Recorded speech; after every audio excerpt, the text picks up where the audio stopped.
Hello, everyone. I'm Major Garrett in Washington. Welcome to America Decides. 71 days until Election Day, because I know you're keeping track at home, and as a result, both candidates are, not surprisingly, hitting the road this week.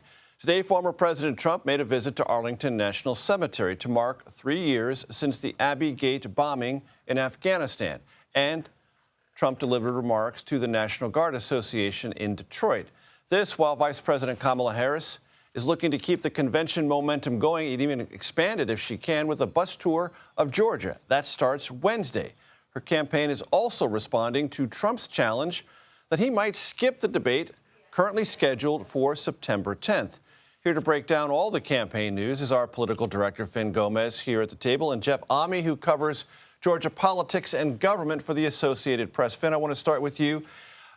Is Trump and this questioning of whether or not the September 10th debate will or will not happen internet clickbait, a head fake, or something serious? It's more like a game of political chicken, if you will, like with only 15 days out to this first debate that they had agreed to. And if you remember, like leading to this point, there was a lot of back and forth, especially coming from the Trump side, on whether he'd do it. Now it's like essentially it's posturing and positioning, and it's this battle over, in part, hot mics, right? Like whether they'll allow the mics to be on throughout the duration of the 90-minute debate. But again, it's a lot of moves, a lot of tactics.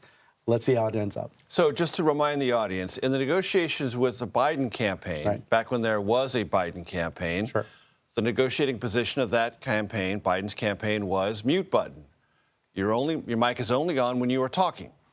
The Harris campaign says, no, keep the mics open. It's fine. Why? Because it appears the Harris campaign is calculated.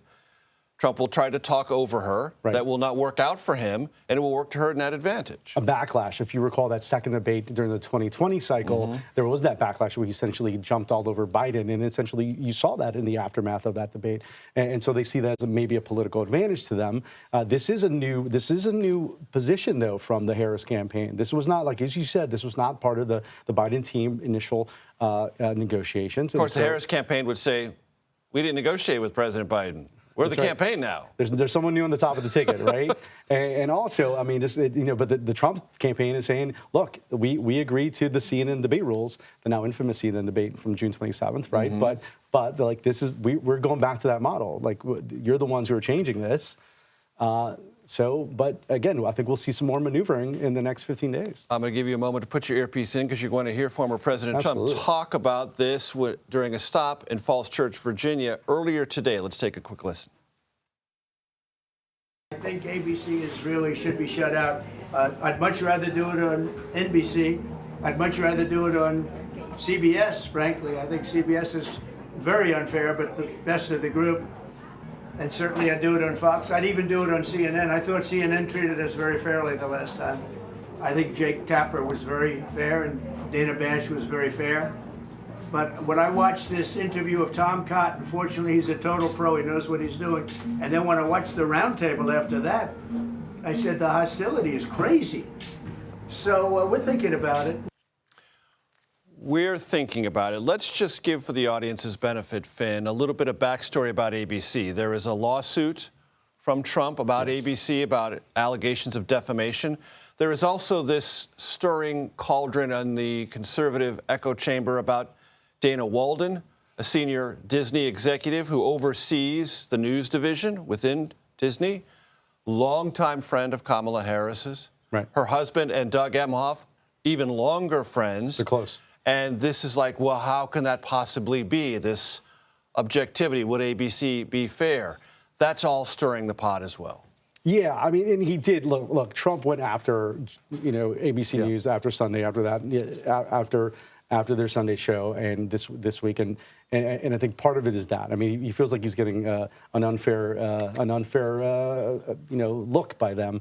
I will say that I think that CBS News has the best debates, hands down. I'm biased here, but I do think we do offer the best debates. Quite agree. And we do have a big VP debate coming up. But look, this thing's going to happen. It's going to happen on September 10th, and it's going to happen on ABC. And all this is, it seems to me, just a lot of razzle-dazzle to try to get some headlines. I want to bring in Jeff Ame. Political game of chicken. Who covers politics and government in Georgia.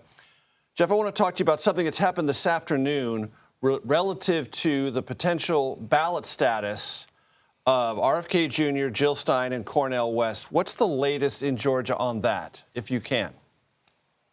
This afternoon, an administrative law judge issued a ruling that said that RFK Jr., Cornel West, Jill Stein, and Claudia de la Cruz should not be able to appear on Georgia ballots this fall. He said that none of them qualified. This is not the final word. These are findings that go ahead to Secretary of State Brad Raffensperger, who then must make his own final ruling.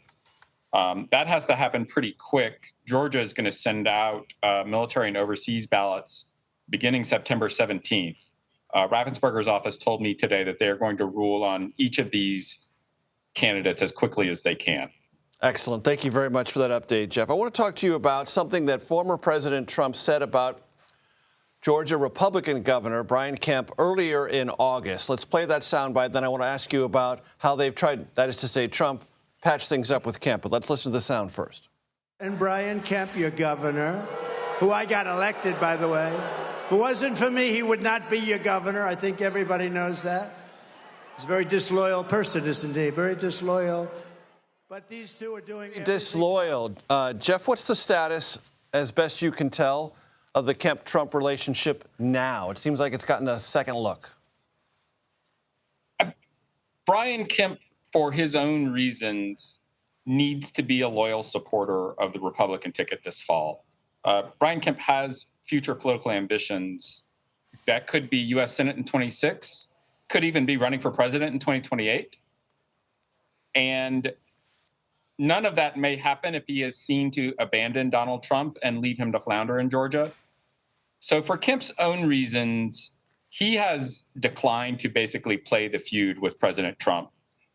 And so last week, as most of the nation was watching Vice President Harris give her acceptance speech, Brian Kemp appeared on Fox News and said some nice things about Donald Trump. And then Donald Trump posted on social media that he was happy with Brian Kemp and that basically all was forgiven. So what that seems to say right now is that Brian Kemp will be providing some level of assistance to try to help Donald Trump win Georgia's 16 electoral votes. But that honestly was the situation even before this exchange of niceties last week. Right.